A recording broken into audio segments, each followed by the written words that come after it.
Good morning everyone. কম্বোডিয়াতে বাজে এখন সকাল 7টা আর এই হলো মর্নিং ভিউ। ভয়েস ওভার আমি দিলেও আমি কিন্তু এখানে থাকি না, থাকে আমার হাজব্যান্ড কাজের সূত্রে। তারই একটা what he eats in a day video দেওয়ার চেষ্টা করছি। সকালে তেমন একটা ব্রেকফাস্টের জন্য কিছু রেডি করেনি, তো এখানে ছাতুটাই সে প্রেফার করেছে।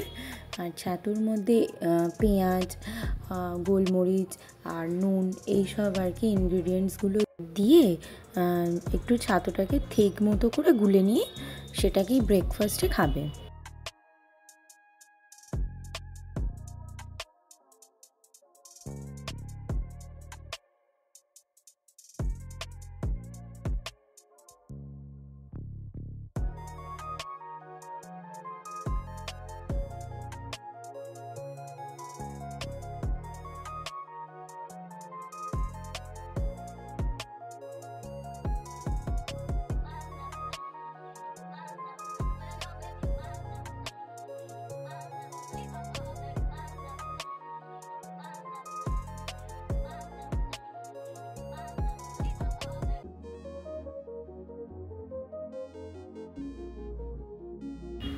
ছাতু খাওয়া কমপ্লিট করে এবার কাজের সূত্রে রওনা দিচ্ছে।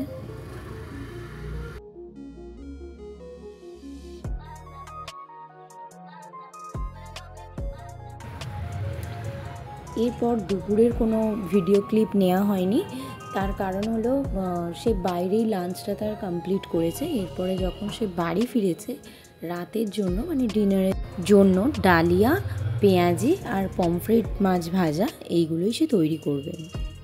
একটা পাত্রে পেঁয়াজ কুচি, লঙ্কা কুচি, ধনেপাতা কুচি, ক্যাপসিকাম সব কুচিয়ে নিয়ে তার মধ্যে বেসন দিয়ে, হলুদ, নুন দিয়ে একটা ব্যাটার তৈরি করবে। সেইগুলোকে তারপরে সে গরম তেলের মধ্যে ভেজে নিচ্ছে। ওপস, এখানে ঝালের জন্য আবার গোলমরিচ গুঁড়োও কিন্তু ব্যবহার করেছে। আচ্ছা, পেঁয়াজিটা কিন্তু ডিনারের জন্য সে রেডি করছে না, পেঁয়াজিটা সে বিকালবেলা স্ন্যাক্স হিসেবে চায়ের সাথে খেয়েছে। গরম তেলের মধ্যে পেঁয়াজিগুলো দুদিকটাই লাল লাল করে ভেজে নিয়েছে।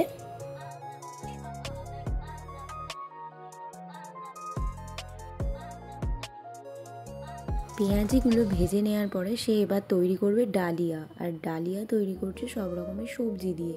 এর মধ্যে বিনস, বাঁধাকপি, ক্যাপসিকাম আর কিছুটা কুমড়োও দিয়েছিল। এরপর কড়ার মধ্যে তেল গরম করে সব রকমের সবজিগুলোকে ভেজে নিচ্ছে। আর তার মধ্যে আগে থেকে ভিজিয়ে রাখা সয়াবিনকেও দিয়ে দিয়েছে, সয়াবিনটাও এর সাথে ভেজে নিচ্ছে। সব কিছুকে ভালো মতো ভেজে নিয়ে এরপর মশলাগুলোকে সে অ্যাড করেছে। মশলা হিসেবে সে অ্যাড করেছে হলুদ গুঁড়ো, গোলমরিচ গুঁড়ো, এরপরে পেঁয়াজ কুচি, টমেটো কুচি আর কাঁচা লঙ্কা কুচি।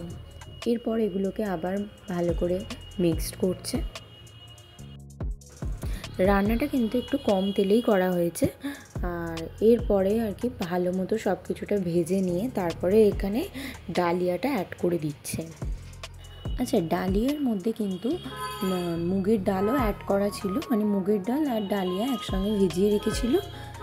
তো তারপরেই সেটা ভেজে রাখা আর কি সবজির মধ্যে এটাকে অ্যাড করে দিয়েছে।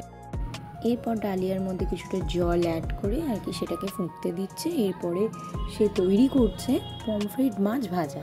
তো পমফ্রেট মাছ ভাজার জন্য পমফ্রেট মাছকে ম্যারিনেট করছে হলুদ গুঁড়ো, নুন দিয়ে। ভালো করে হাত দিয়ে মশলাগুলোকে মাখিয়ে নিয়ে তারপরে একদম গরম গরম তেলের মধ্যে এটাকে ভেজে নিচ্ছে।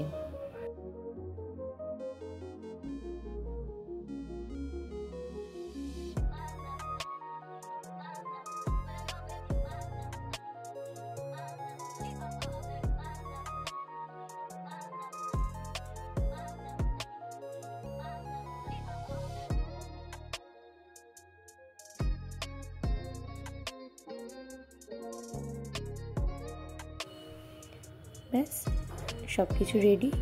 এই তো ডালিয়া আর পমফ্রেট মাছ ভাজা নিয়ে ডিনারের জন্য সে বসে পড়েছে। আজকের ভিডিও এইটুকুই। আমার ভিডিও ভালো লেগে থাকলে অবশ্যই লাইক, কমেন্ট, শেয়ার এবং সাবস্ক্রাইব করতে ভুলবেন না। Thank you.